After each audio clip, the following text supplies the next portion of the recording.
Hey everyone, welcome to the RotoGrinders Morning Grind podcast. I'm your host, Stevietpfl. It's Wednesday. It's October 25th. It is 2023. We have a huge 12-game NBA slate to talk about here on today's podcast, and we're getting the band back together. I got my good buddy, Will Priester, ChiefJustice06. Will, 12 NBA games. Opening night, if you faded Jokic like myself, you're probably ready for this 12-game slate. How are you doing, my friend? I'm doing just fine, and I think that's for both of us, Stevie. And once again, you know, on a normal slate, am I probably going to fade Jokic in that spot? Maybe not. On a two gamer though, you got to find a way, and it just didn't work out for us. And then even some of those secondary Denver pieces, Stevie, like KCP, um, Aaron Gordon, Michael Porter Jr. They all just kind of teed off. I stacked a lot more of the later game. I only had two pieces from that game. I had AD and D'Angelo Russell. That was it. Outside of that, everybody else I had is from the late game. So it's not going to be a good night for me in the DFS streets. I may be okay with Pick'em as we wind down. I'll find out later. But once again, I'm definitely excited to come on. I mean, NBA is back, and we got a nice big slate today. Hopefully, we hit our sweet spot, eight games or so on some of these, Stevie, and we'll be ready to rock. What's up, YouTube chat? Hope everyone's having a fantastic Tuesday night. If you're new and you haven't been back for the morning grind since last NBA season, we're live on YouTube every night now, typically at 10 p.m. Eastern. I know it's a little later here on Tuesday night. I had dinner with my beautiful wife and Yes, you did. enjoyed it. So thank you to Will for pushing it back tonight. I know he gets up super early, so now he can send me a text tomorrow morning and wake me up or And try. that is true. I do get up really early, but yeah. All right, well, we got 12 games. As always, we are first look podcast. I say this a lot with basketball. First look, man. It's early in the night. We do have a little bit of injuries that we're looking for. Obviously, the biggest news on the slate is going to be whether or not Luka plays or not. That's a huge deal breaker on this one, and we'll talk about some of the other ones as we get going. Here we go. We're off to the races, Will. We have Atlanta at Charlotte. Your Charlotte Hornets, 235.5 total. Atlanta, a 3.5-point favorite. Matthews out for Atlanta. Bridges and Martin out for Charlotte. Let's start with the Atlanta Hawks. What do you like here for Atlanta? Well, here's what I will say right now, Stevie. Like, I feel like we get a Trae Young discount usually to start the season, like 8,400, 8,300. Not this time, Stevie. Right out of the gate, 9,800 for Trae Young. That's one of the things that caught my attention early. Supposedly, Stevie, they're going to try to incorporate Onyeka Okongwu a lot more this season. If that's the case at 4,400, I think he's got some nice value here against the Hornets, who haven't really made a whole lot of changes.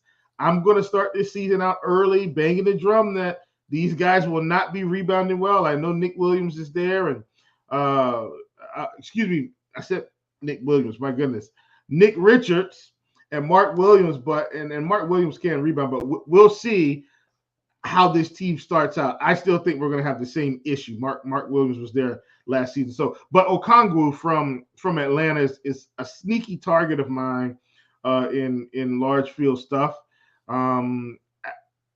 Maybe I play a little bit of Sadiq Bey.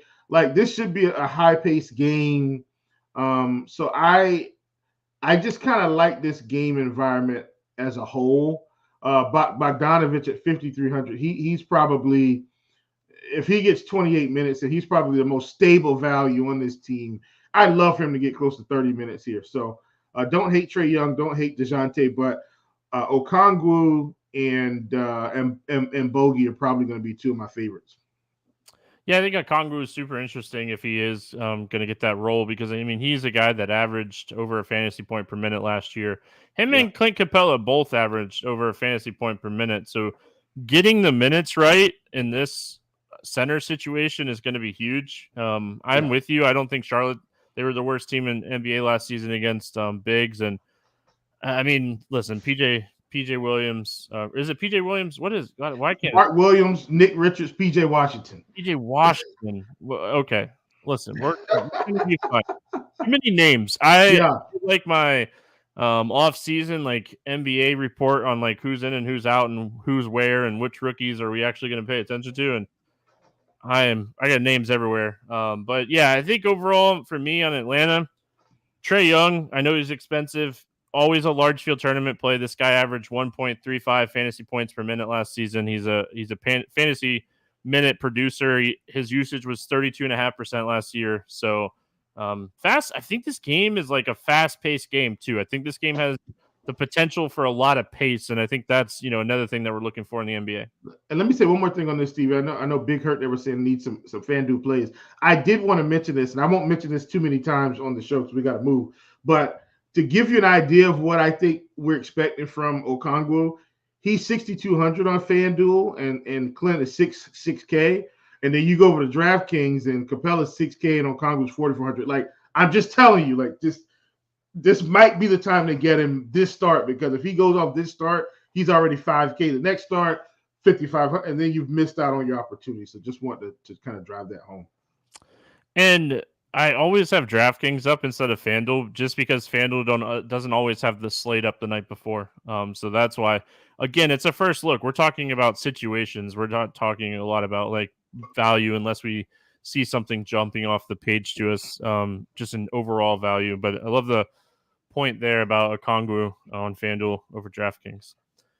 Charlotte side of this game, no Bridges, no Martin. I think Martin matters a lot. Obviously, I think Bridges matters, but we already kind of knew that he wasn't going to be playing here at the beginning of the season. This guy's being a bonehead. Yeah, Cody Martin, he had like a chance to play from what I was reading yesterday. And then as the day kind of progressed today, he was marked as out on the injury report. So, I mean, going into this game, I feel like Charlotte's super interesting. My question for you is, with Martin out, do they unleash Brandon Miller right off the bat here and let him kind of play 28 minutes, 29 minutes in this game? Listen, man, I got to think Miller gets there, right? And here's why I'm saying that, Stevie. So I feel like our team got worse. And I'm not saying that to be like, I feel like we got worse over the offseason. I know we drafted Brandon Miller, but here's what I'm saying. LaMelo's going to start, right? Terry's going to start. I feel pretty confident Gordon Hayward's going to start here. PJ's going to start. And then it's probably Mark Williams. So when I'm looking at Brandon Miller, somebody off the bench has got to get these minutes. And it's definitely not JT Thor. I'm saying in a general sense. It's not Ish Smith. It's not Teo Maladon. I think Brandon Miller might play 30 minutes in this spot, just in kind of a mixed match of situations and lineups. My initial thoughts are Gordon Hayward, not Gordon Hayward, I'm sorry. One of LaMelo or Terry comes out. That's my initial thoughts. He comes in, he plays across into the second quarter, and then Terry or LaMelo go out, and the other comes back in.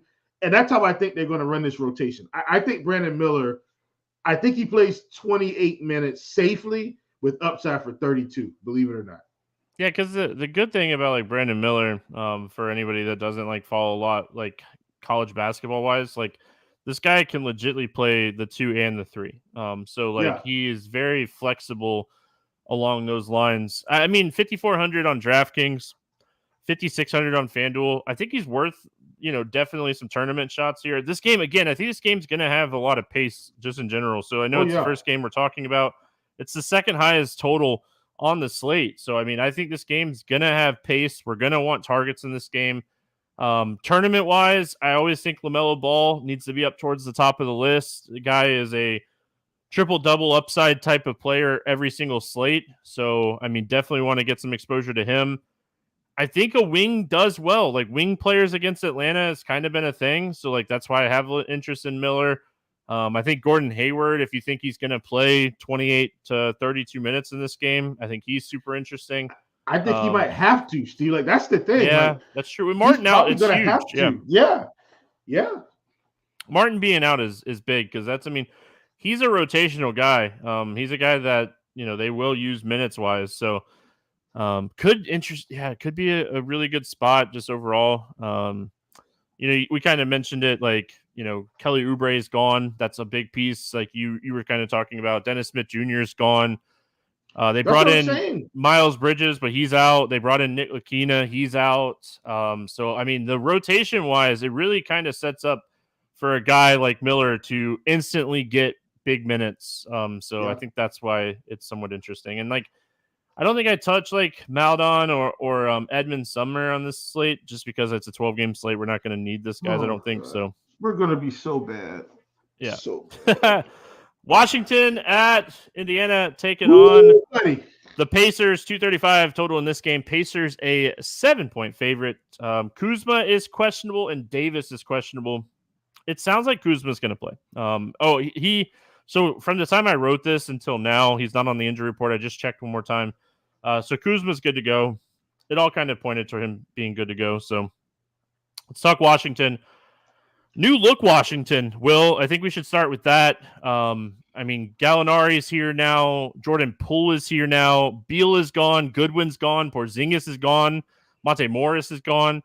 I think the opportunity for like Jordan Poole and Kyle Kuzma, like we could see like 30+ usage on a nightly basis for both of these guys. Yeah, like let me say this, Stevie. For Jordan Poole to be 8,100 and Kyle Kuzma to be 7K, I think I'm saying between DraftKings specifically, I think that's a misprice in my book. I think they both should have been way closer in price than what they've given off already. So I think that's big time. Like for instance, on FanDuel, 178 and 177. To me, that feels way more fair. Kyle Kuzma, I'm assuming he's going to get a fair amount of ownership facing Indiana here, even though they're on the road. I will say though, Stevie, I like Denny Avdia. Like we've kind of seen these weird seasons where he starts out the season getting 20 minutes, because the roster was so clogged.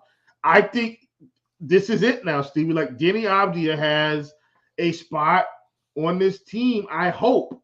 And I hope it's a larger role. And what I mean is a stable role, kind of like we expect Brandon Miller to play 28 to 32 minutes a game. I'm expecting the same thing for Denny Avdia now. And so if he's going to come right out of the gate playing those types of minutes, we've seen what he can do when he's been given the opportunity. This also should be a fairly high-paced game. So he's someone that I wanted to point out big time at 5,300 on DraftKings. I like him a ton. He's 5,900 on FanDuel for what it's worth. So just to give you an idea of the value there, I really like him. And once again, I think on DraftKings, Avdia and oh my goodness, Kyle Kuzma. Those are my targets, period. I mean, Gafford has shown upside when given the opportunity as well, but I think I like those two guys a little bit better. Yeah, so I mean, on FanDuel, I definitely like Jordan Poole more. But on DraftKings, I like Kuzma more, just looking at pricing. Love the Avia call.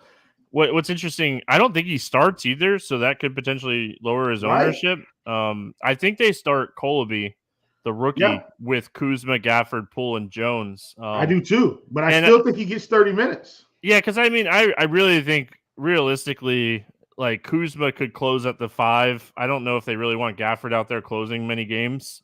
So especially in a matchup against like the Pacers, you just look at like the Indiana side, I could see Kuzma matching up with Miles Turner late in this game, in the second and the fourth quarter. So I think there's plenty of opportunity for Avia. So I like that call. Outside of that, I don't think I want to mess with like Kispert. I don't think I want to play Colaby. I don't think he's the worst option as far as like value wise. It seems like he's going to come into the season healthy. I know he had some stuff in summer league and preseason, but we'll have to kind of see how that plays out. But Poole and Kuzma, main targets for me, depending on like the site you're playing on. And I like the Avia call. Pacer side of this game, I think this is going to be a back and forth, up and down type of game. These are the games that we're looking for. I think when we're looking at like overall studs, Halliburton's going to be mentioned, but not as highly owned as some of the other guys on this slate.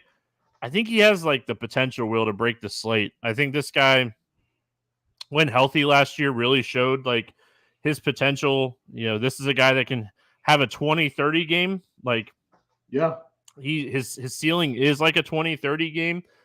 I really like Halliburton. You're not paying over 10K for him. I think this is a phenomenal spot overall. He's my favorite play from the Pacers. I don't hate Miles Turner in this game. I think he's okay at 5,900. He's a lot more expensive on FanDuel. What are your thoughts on the Pacers here?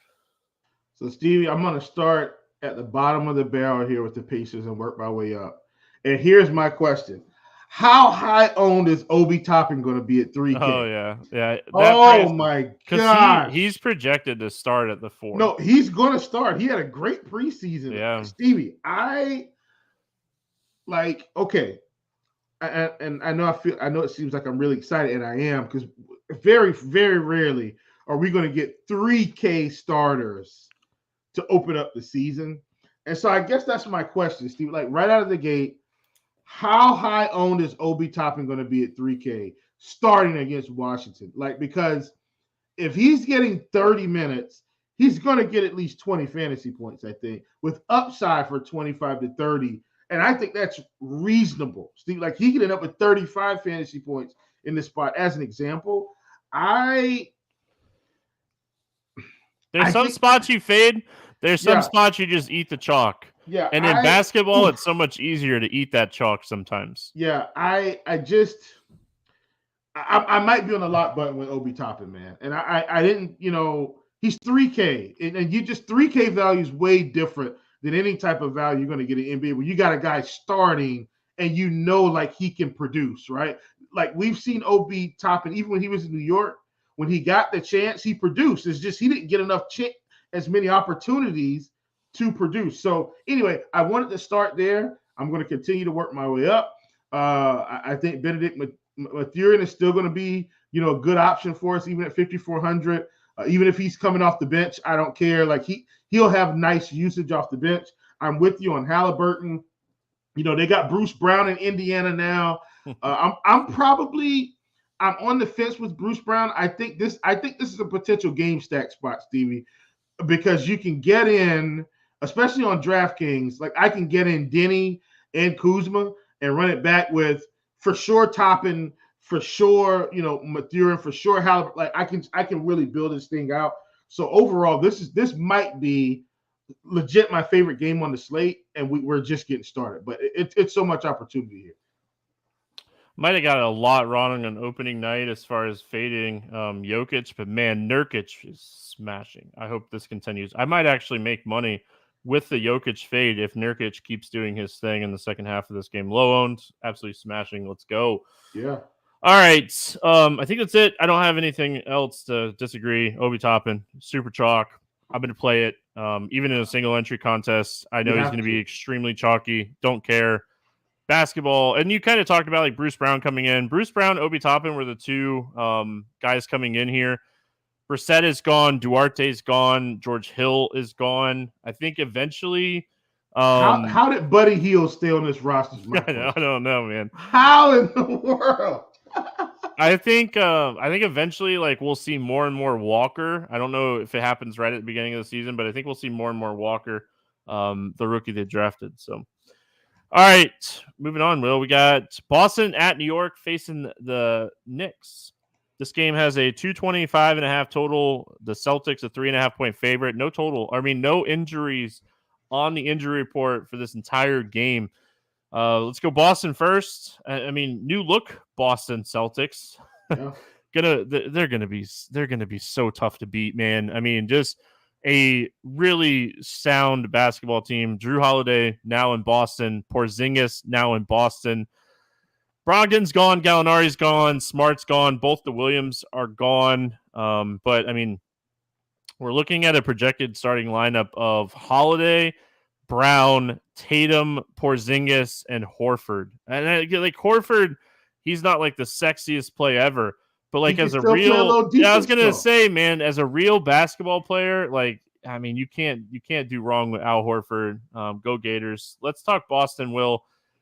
I think the usage is going to be something that's tough to predict with Drew coming aboard. I think Jason Tatum is still going to have those games where he has like those blow up games. Mm-hmm. But this is going to be a team, I feel like, when full strength Celtics, we're not going to be playing a ton of this team. And tell me if I'm wrong here. Yeah, I don't think so. It feels like Steph, Clay, KD type vibes for me. Yeah, it does. Back in those days, like yeah. But four of them instead of three. I mean, Porzingis, when he's healthy, like he has to be in that conversation. I mean, the price on Drew, I wanted to get your take on that. 6,100 on DraftKings. I mean, he would be the play from Boston for me, like out of everybody. Like, I don't even know if I want to play Derek White. Like, why? Exactly. Drew, why? Yeah. Drew Holiday, I think, is the one guy that's probably too cheap because he can pick up 40 points, scoring 12 real points. Like, he doesn't have to score 25 points to get there. So I think he's the one guy. I think Porzingis is appropriately priced, actually, for how this team is set up. And then I'll make the sites prove me wrong with him. One guy I got to play, I think, is Drew Holiday. Yeah, I mean, listen, fantastic basketball team. As an Orlando Magic fan, super sad that like this is an East Coast team, Eastern Conference team, if you would rather it said that way. But I mean, just a phenomenal team. But DFS wise, I think we tend to dabble in the pick'em streets. I think we'll find value every once in a while, depending on matchups in the pick'em streets. But I think DFS wise, fantasy like salary DFS wise, it's gonna be tough. Knicks side of this game, I mean, almost the same look. Knicks, a couple pieces here and there gone. Rose obviously gone. We talked about Obi Toppin going, and he's gone. But I mean, they brought in DiVincenzo. Nothing really changing as far as the Knicks are concerned here. Will, talk to me here about New York.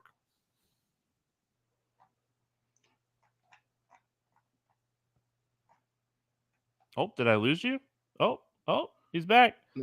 Okay, I thought I was muted. I was not muted. So I just didn't say anything this time. I was like, what is he doing?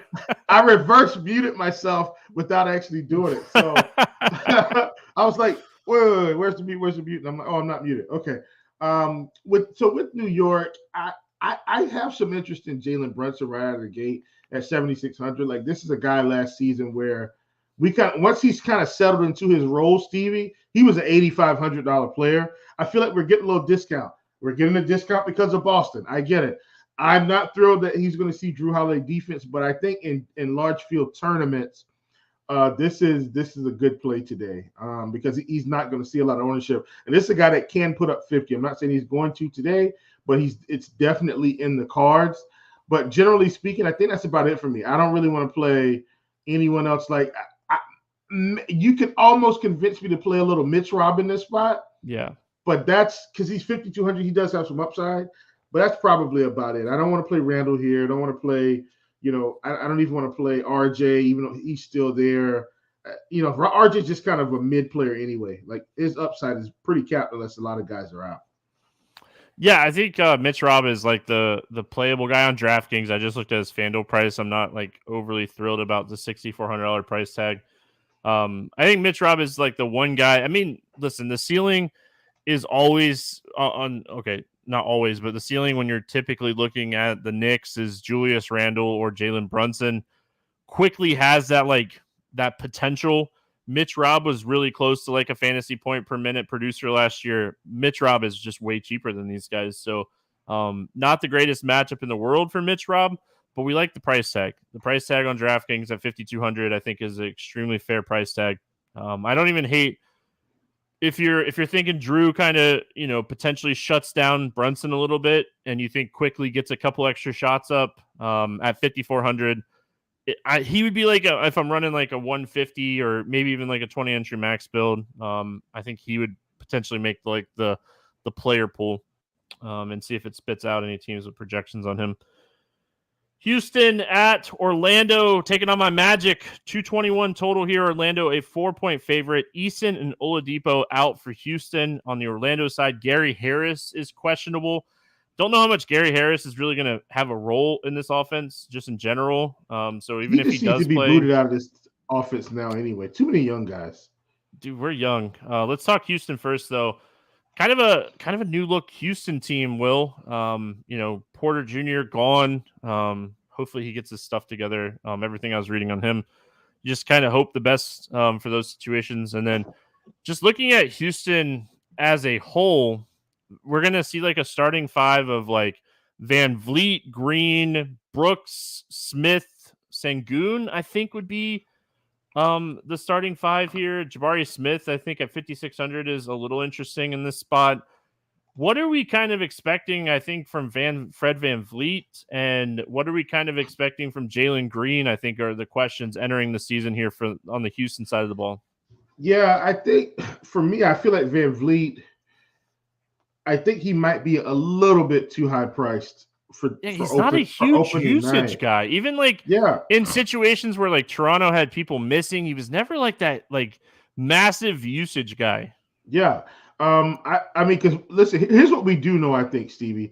Jalen Green is going to be pushing 20 shots here almost every game. Close. You know what I'm saying? Like some games he'll probably be 24, 25, some games 18, but generally speaking, he's going to be close to he's going to be the volume guy on this team.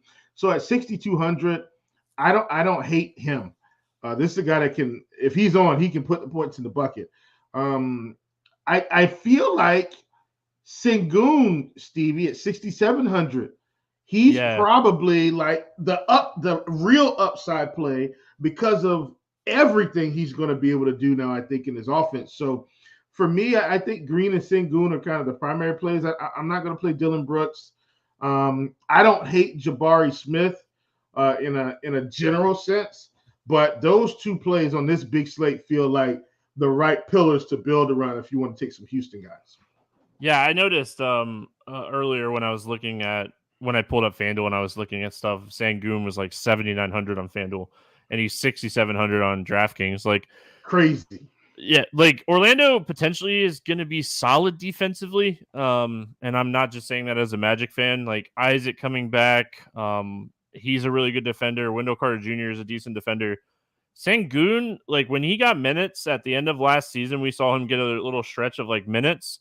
Dude he's just a beast. Looking at like his overall numbers from last year, he averaged 1.21 fantasy points per minute. He's 6,700. If you have him projected for 30 minutes, he smashes this price. Love the Sengun call. Let's talk about my Magic. We're a young team. We're going to have, Paulo have these upside games. Banchero, extremely talented. He's going to have those games where he just blows up. I think it's a well-rounded young team where I don't think there's like one guy that like stands out to me as like the massive usage guy. I mean, if anything, it might be Paolo. I think he ended last season around like 28%, but it was very spread out. Franz Wagner, I think, finished at 24%. Fultz was at like 21%. Wendell Carter was at 21%. Cole Anthony was at 21%. I don't think there was enough moves with this roster in general where we're like, people are in and people are out. Like, if anything, like Joe Ingles is here, he might take an extra couple minutes from the young guys. But I think the Magic have kind of just bought in and just are playing this like we're rebuilding, fully rebuilding. They got a young team, but I mean, DFS wise, like maybe Cole Anthony at 5,300.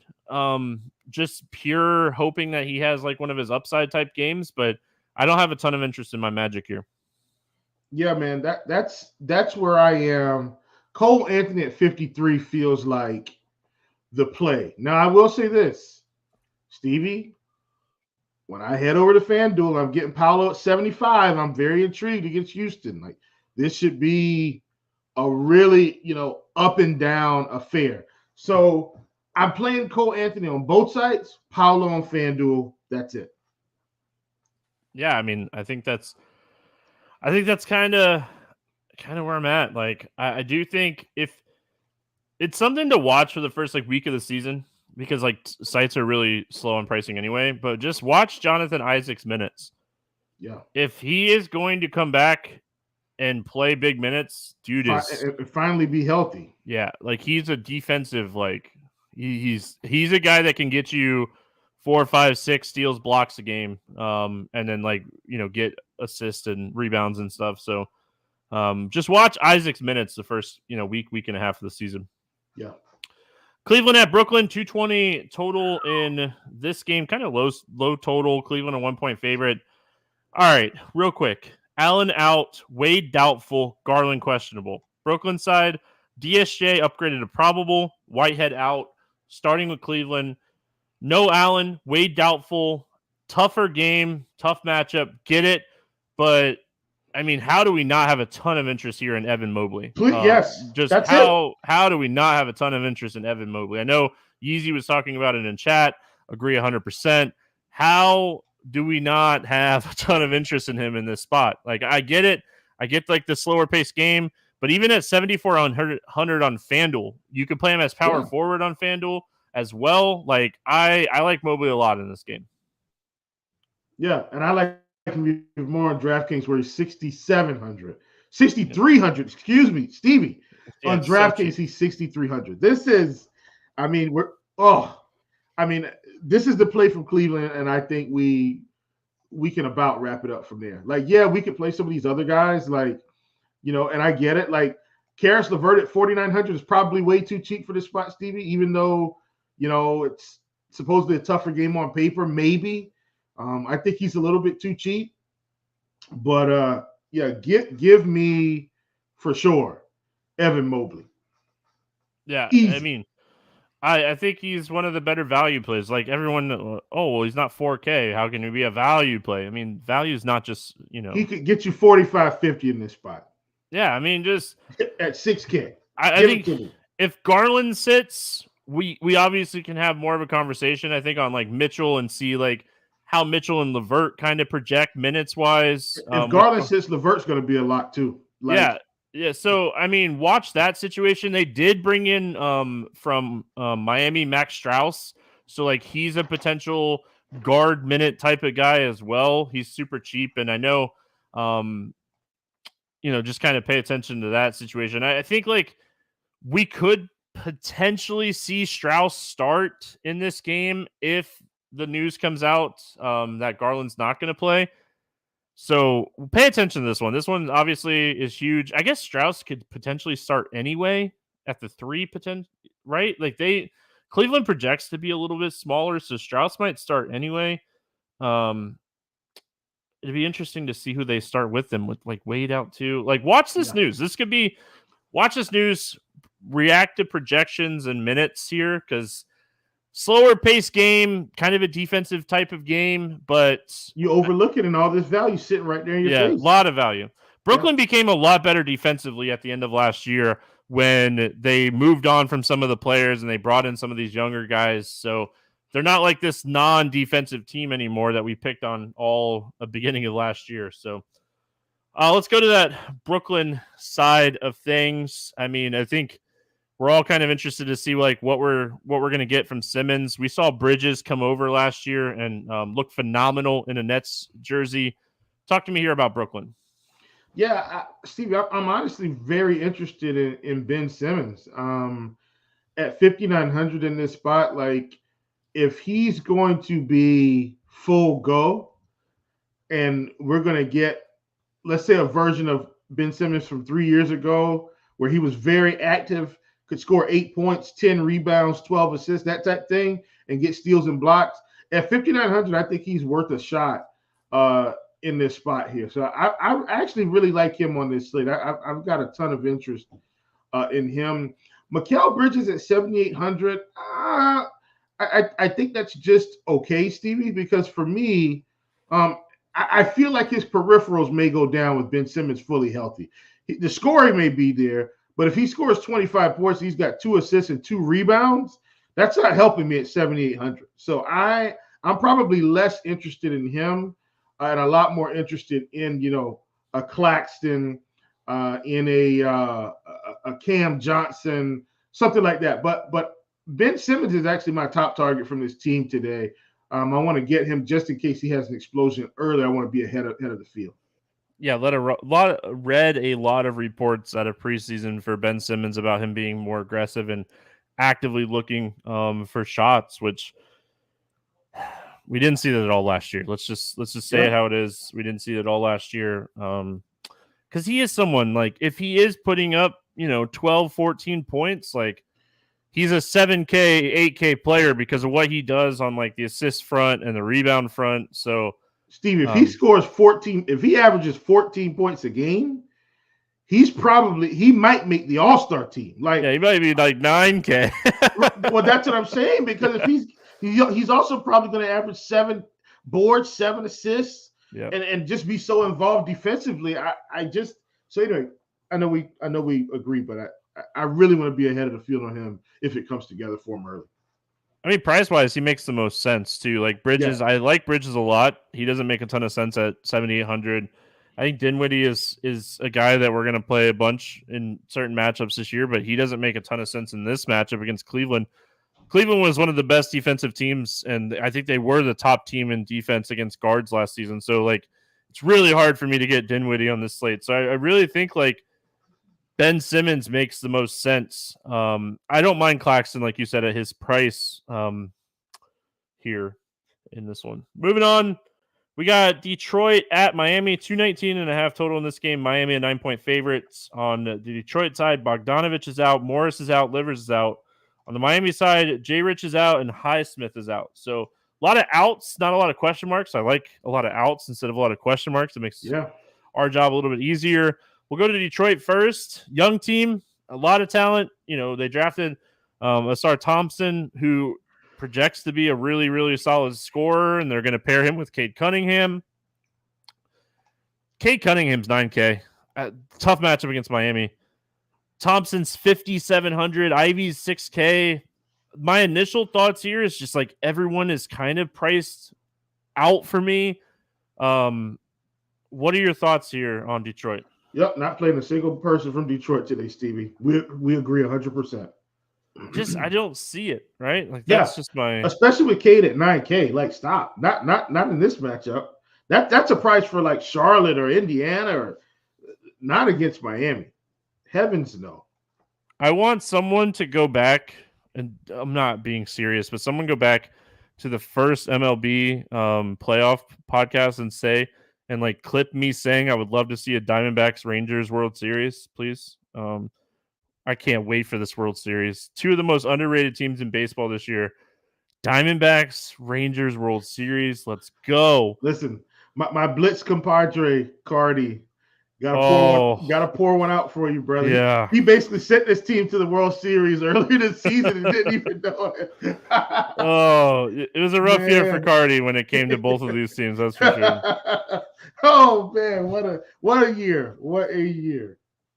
Unless projections point me to something on the Detroit side, I'm probably fading Detroit on the slate. And then I probably am in the same boat for Miami. If anything, maybe some Bam here, but I mean, I don't expect. We know that Caleb Martin's going to be on, like, a minutes restriction in this game. So, like, if you get like a decent,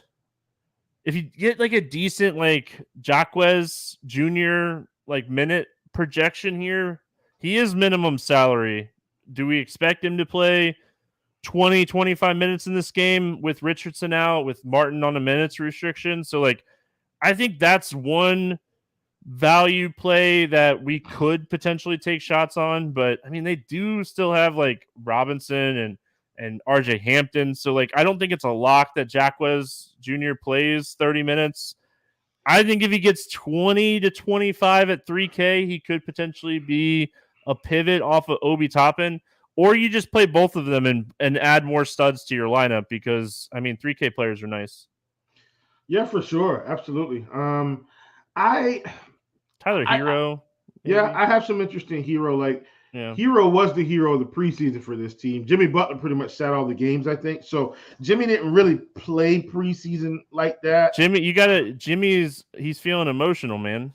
Yeah, I know. He's so sad. I would be sad too. I know he wanted his buddy to be in Miami with him and it just didn't work out. Yeah. Yeah. So That but team's, gosh, we're not talking about the Bucks on this slate, but man, how does the Eastern Conference Finals not go through the Celtics and Bucks this year?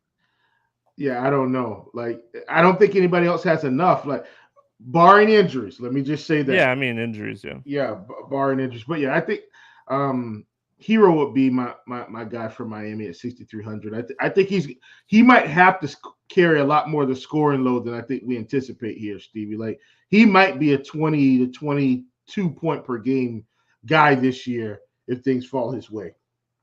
I mean, Miami really didn't do much, right? They Yeah. lost Yurt 7, they lost Vincent, they lost Strauss, they lost Oladipo, and they replaced them by like Richardson, who's out, RJ Hampton, okay, Diallo, Thomas Bryant. Like, Yeah. Strauss is a scorer. Vincent is a guy that could score. Like, they're just. I think I agree with you as far as like maybe Hero does get an extra like 5 shots up a night. And I think he's going to have to. Yeah, like we see him closer to like 15 to 20 shots a night this season. If he can stay healthy, he's another guy. Like, if he stays healthy, so I like the Tyler Hero call. The more I think about it, the more I could see playing some Tyler Hero. Minnesota at Toronto, 222.5 here. Minnesota 1-point favorite. McDaniels out, Clark out. Toronto's good to go. We'll start here with the Minnesota side. Will, any interest here in the Timberwolves? Slight interest. So here's what I want to do, Stevie. I want to play Karl Anthony Towns today at 8,600.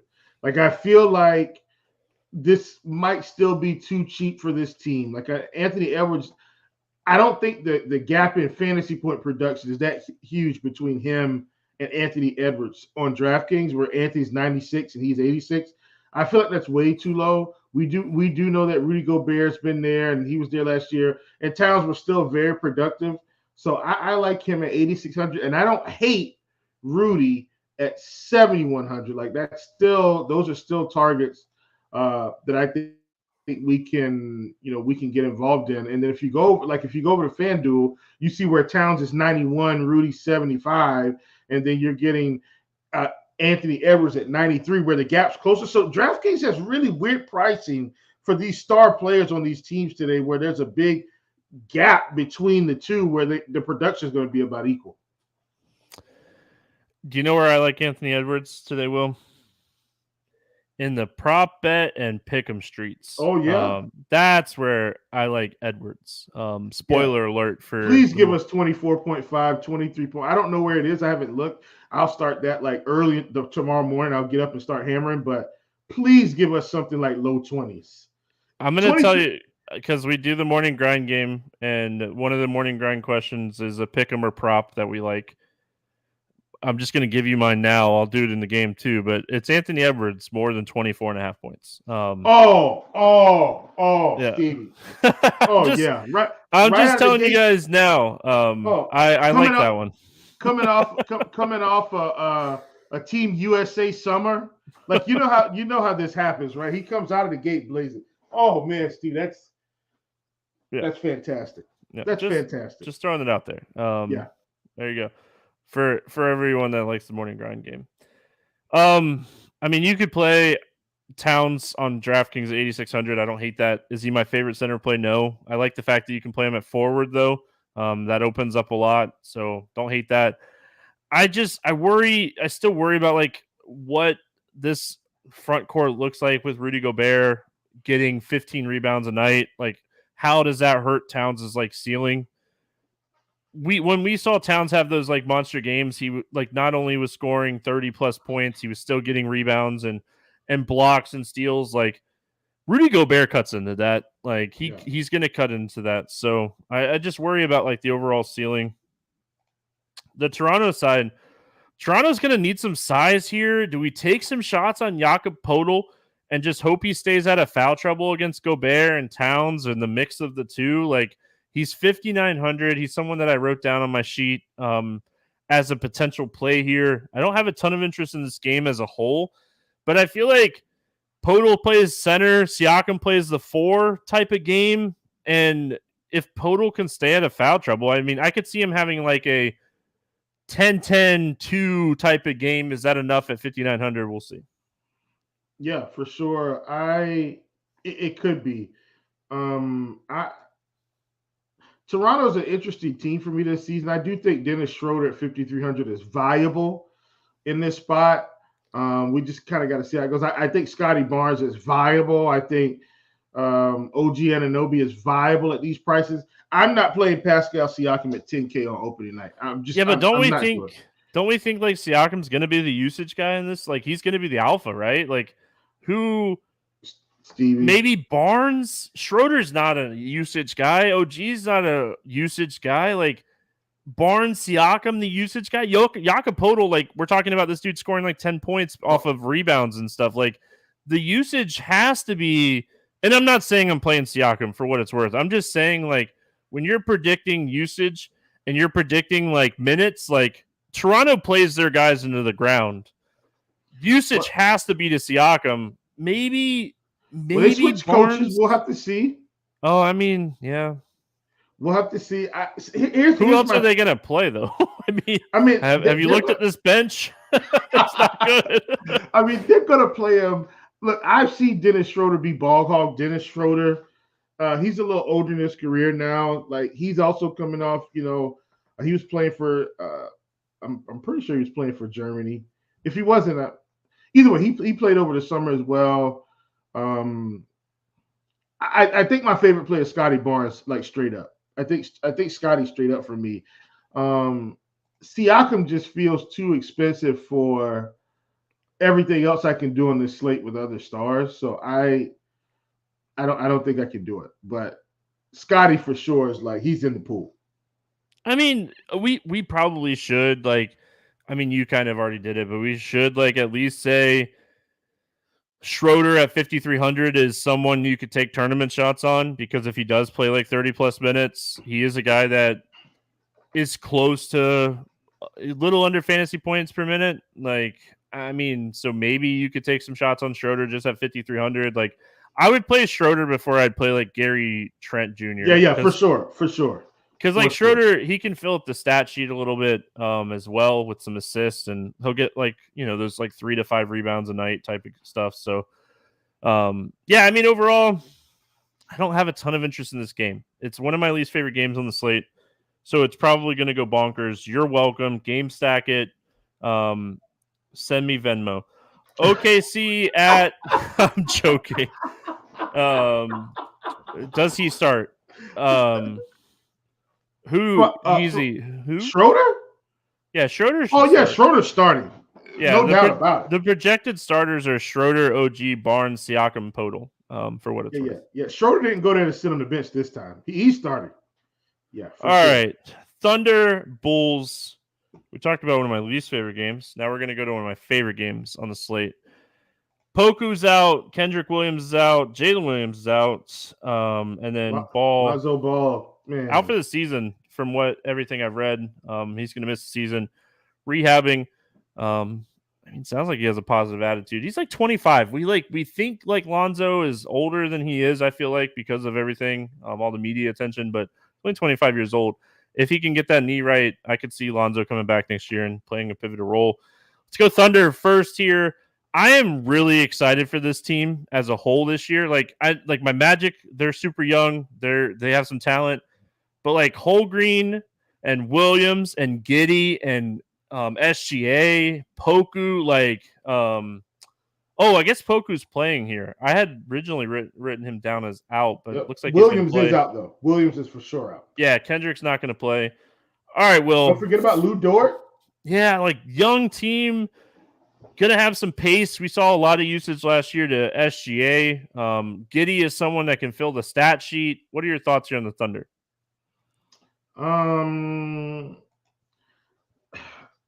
I feel like SGA is a little bit too expensive for kind of the new construction of the team. And I'm saying that because, look, I don't know how Holmgren is going to be completely integrated into this offense per se, but if he's going to have scoring opportunities, it's one ball and they're a young team, and SGA has been the guy, but I don't know if he's going to be worth 10-5 with this team construction. Like, if you look at the team right now, Stevie, Giddey isn't a scorer, but like he's going to be involved. Lou Dort isn't necessarily a scorer, but he's going to be involved. Chet Holmgren is definitely going to be involved. I don't know if I want to play anyone. And I know it sounds crazy. It's really just how they have the pricing broken down here. I think SGA is too expensive. Giddey's right on the edge. Dort's probably fine at 5,400, and Chet is just unproven. So it's like I don't really want to play anyone, and I feel like I'll just have to miss the boat if they have a blow-up game right out of the gate. So my take on Holmgren is he's going to be the starter, and he's going to step right into 30 minutes a night. Yeah, I think so too. Yeah, this is production. I mean, this matchup at 6,500, I think he's 6,900 on DraftKings or FanDuel. Tough matchup against Vooch. Not the matchup you want to start your season with, but he's one of my favorite like outside shots for Rookie of the Year. We all know who's going to win the Rookie of the Year, but he's one of my outside shots for like Rookie of the Year. I think like he's who you super got for talented. Rookie of the Year? Scoot Henderson? Yeah, no, come on, Will. Come on, man. I know you're messing with me. I do like Henderson too. We'll talk about him. No, okay. I was joking. Sneakily, if anybody else is going to win, you were joking, but you weren't joking. I know what you're doing. Like his production in Portland. I mean, with Lillard. Yeah. So like Holmgren, I'm going to play him a bunch this year. I am, but I don't think this is the right spot. I'm not very high on Oakland or OKC.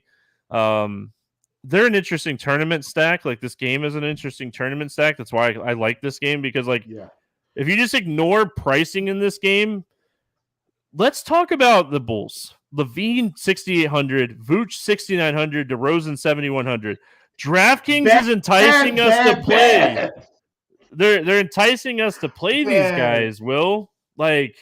Stevie. Vooch at 6,900 might be one of my favorite center plays outside of Mobley on this slate. Stevie, it's just bad pricing by DK is just trying to hand somebody a win on this slate. But people won't build it. I mean, they won't build. They'll be like, oh, Obi Toppin, chalk at 3K. We don't want to play him. Thank you. This is why, Stevie, I don't want to play SGA. I don't want to play Pascal Siakam. When I can get these types of plays in the six, it's not going to be often, Stevie, you can build high ceiling teams with a bunch of 6 and 7K. Like, we're not going to see this throughout the season. Yeah. This might be it. And so to be able to do that, like, Stevie, I might have to build a full script here. Like, in my mind, I didn't want to go ham, but on DraftKings, this pricing is just ridiculous. You play the 3 stars from Chicago and you move on. Like, super easy. If you're running like a 20-incher max, we'll use that because I know a lot of our listeners love that 20-incher max because it's one of the best contests that there is on DraftKings. Yeah. If you're running a 20-incher max, you literally can make a group with all 3 of these Chicago players and make sure you have at least one on every build. Like that's literally what I was thinking. Literally. Because I mean, they're just way underpriced for a matchup with the Thunder. Like, insane. I would be shocked if not at least one of these guys go off. I would max it at 2. I wouldn't play all 3. I would try to get most of my builds with 1. It's close because at these prices, Stevie. So with this team, you can almost count on all 3 of these guys for 40 fantasy points tonight, roughly. Like, it'll be 38, 37. But I'm saying stars align, they all go 40, and one goes like way 40 plus, one's 45, one's 42. So at these prices, like, you can technically afford to get away with it. I agree with you. 2 is probably your max, but I think at least 1 should be in almost every lineup. You want to hear something funny? 2 games last year against the Thunder, Vooch averaged 38, DeRozan averaged 47, and Levine averaged 42.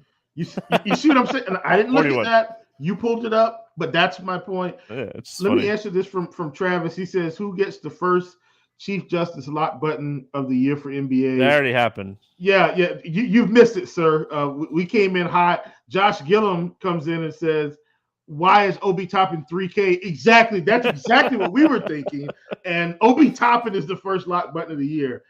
No reason to fade him at 3K. Like, just no reason. Oh, man. All right, New Orleans at Memphis, 227.5 total. Memphis a 1-point favorite.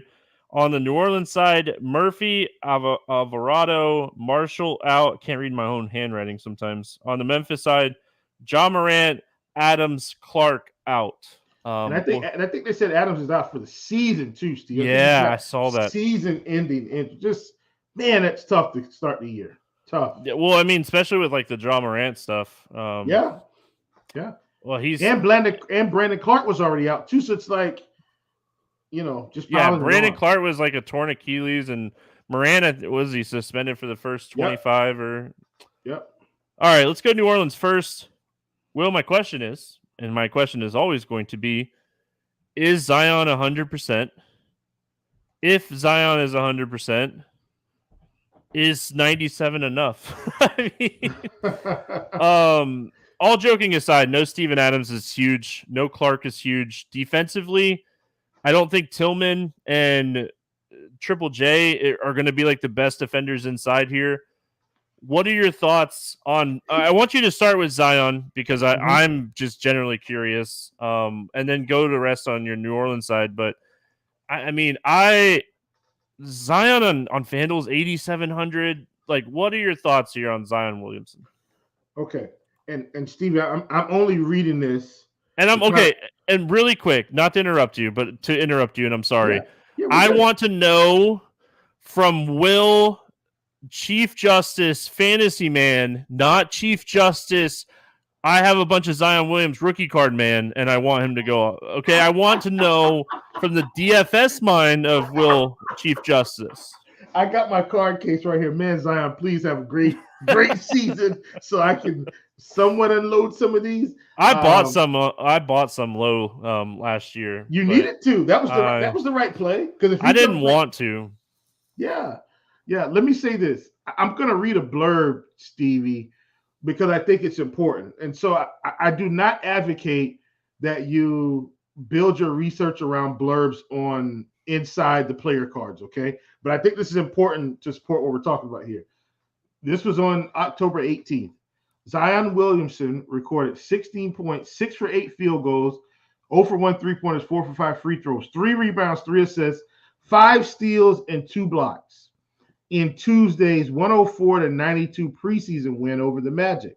Now, it was preseason, and I get it, Stevie, but here's the bigger thing that I want to point out. That was in 16 minutes. Yep. Like, I want people to really sit back and think about this. In 16 minutes, he had 16 points, 3 rebounds, 3 assists, 5 steals, and 2 blocks.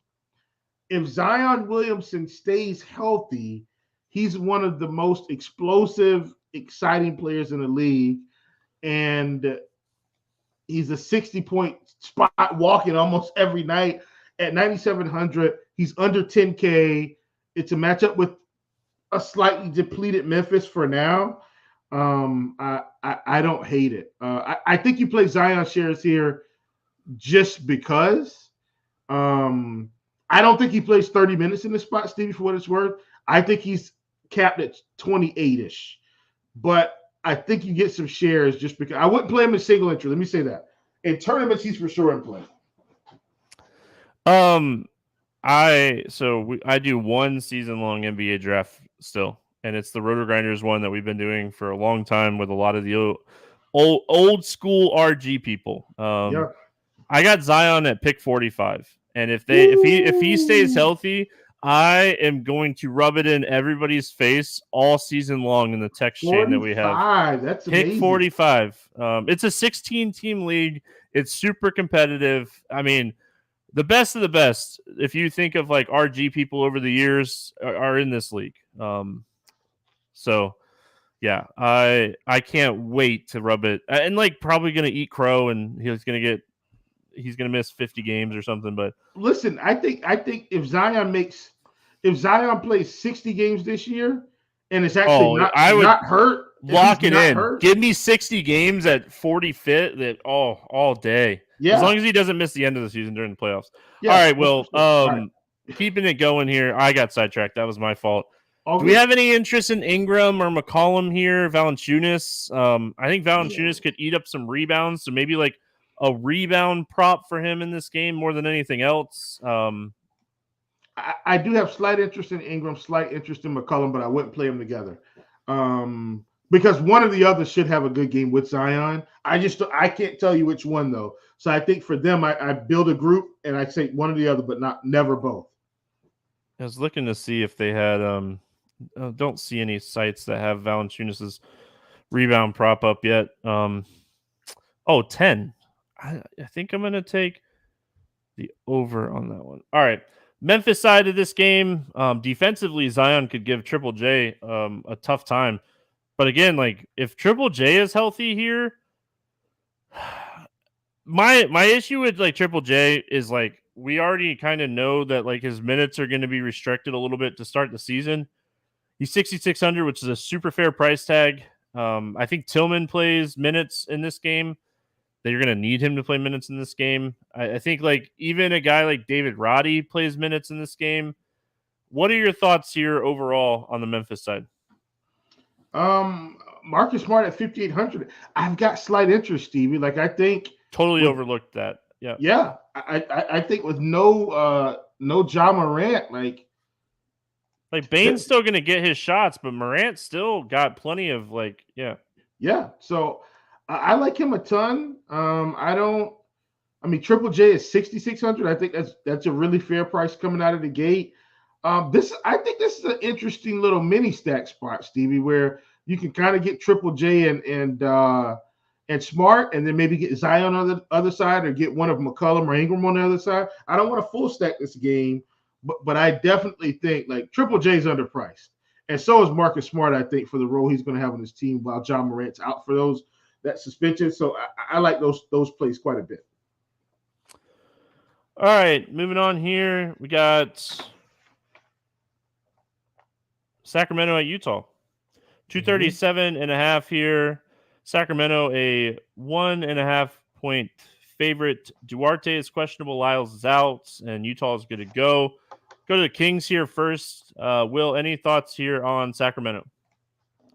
Like De'Aaron Fox. I like Keegan Murray a ton at 5,100.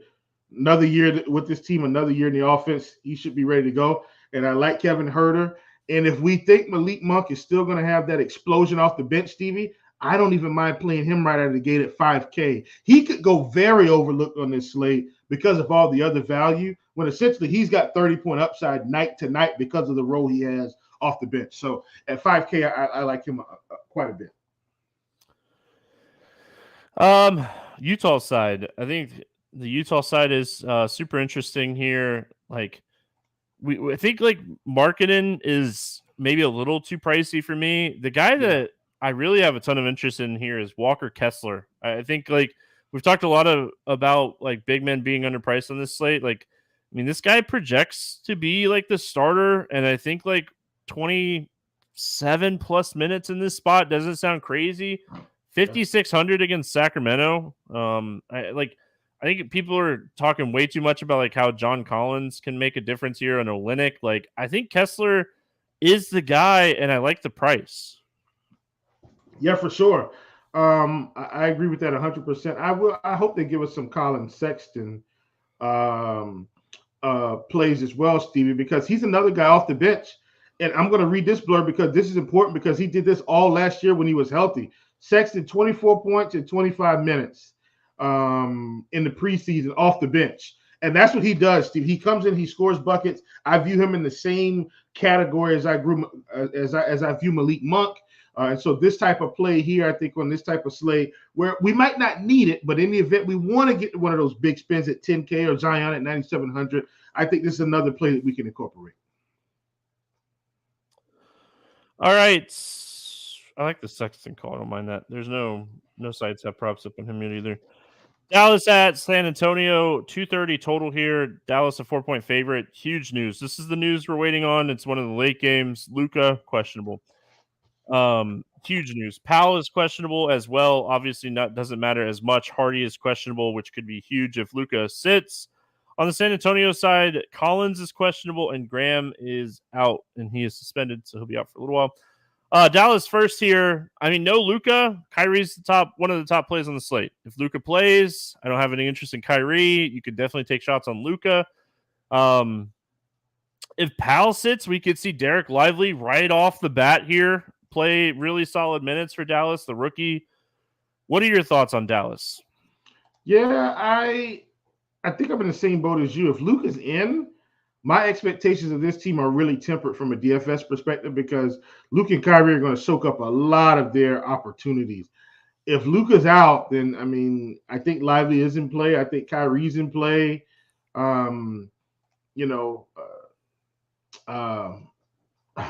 Curry, I think Seth Curry would be in play, like a lot more pieces. But if they both play, my expectations are going to be way down. Let me say this. If Grant Williams, I do have some interest in Grant Williams at 3,900, whether he starts or comes off the bench. I think he's going to have a nice role with this team, just in terms of how they want to play. So at 3,900, he's another one of those weird values that I think is going to be in my pool, just in case.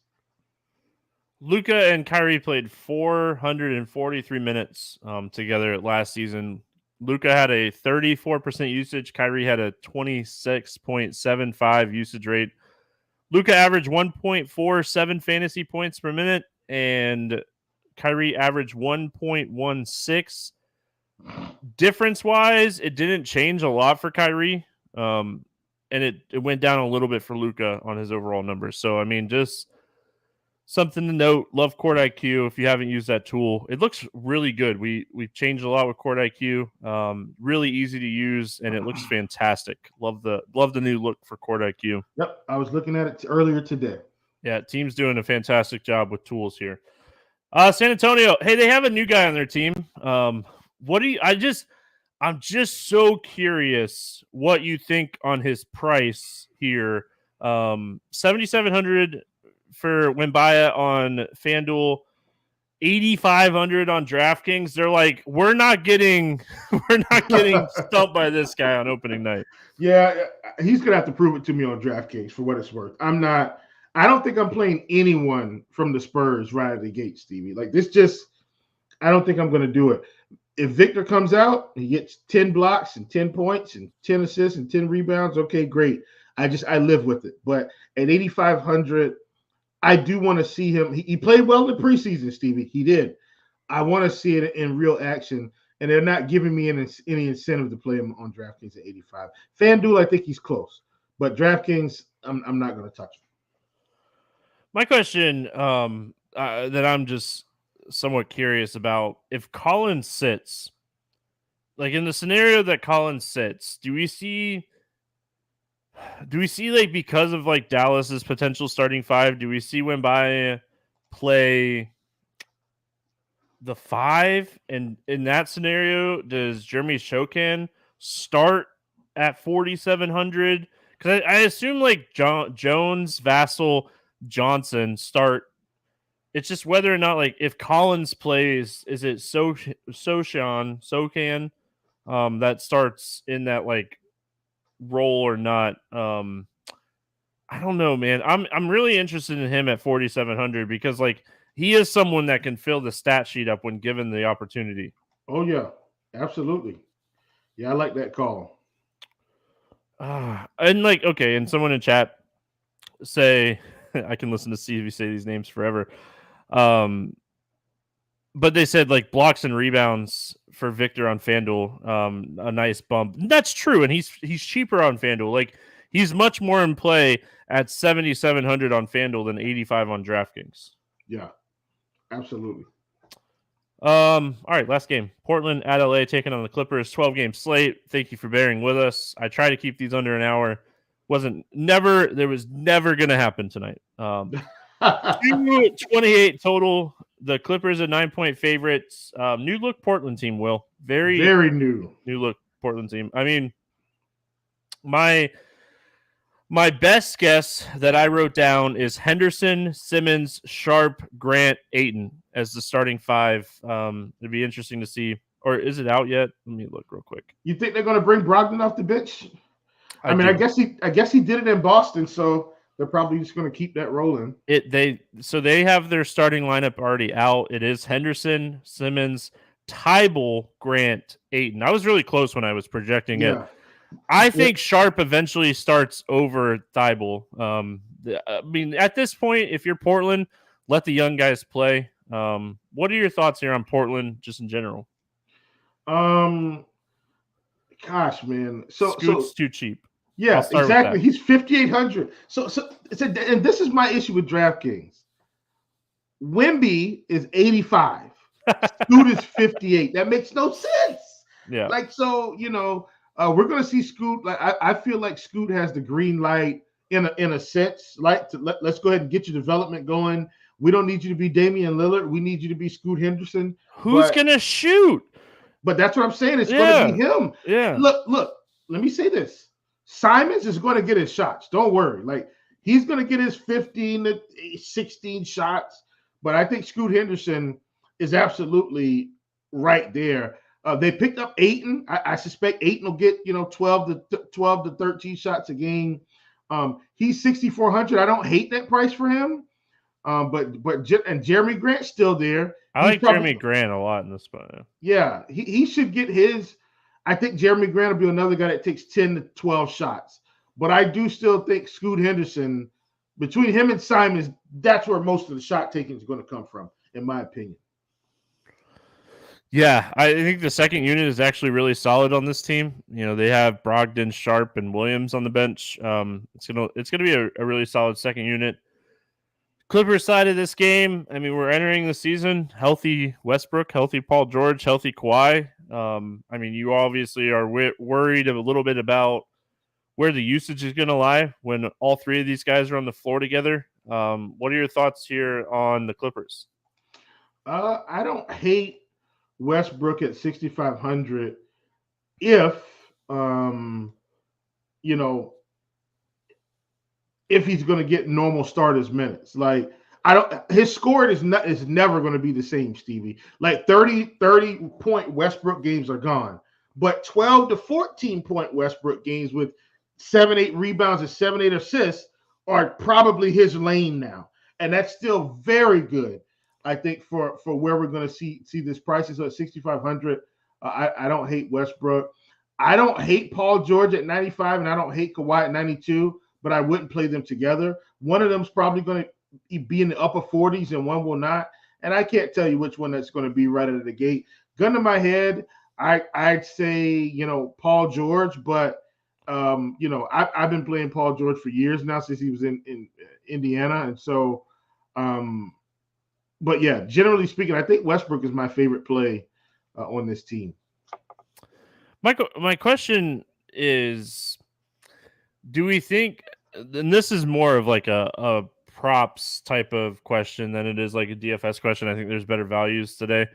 But do we think like Zubac, like he doesn't have a ton of competition just in general here at like the big man position? Do we think he plays like 28 to 30 minutes against Ayton? Like this could be a rebounding like free-for-all for Zubac, and he's at 9 rebounds right now. Like I kind of like the over on Zubac's because you're getting it really close to even money on most books. Like, what are your thoughts on that really quick?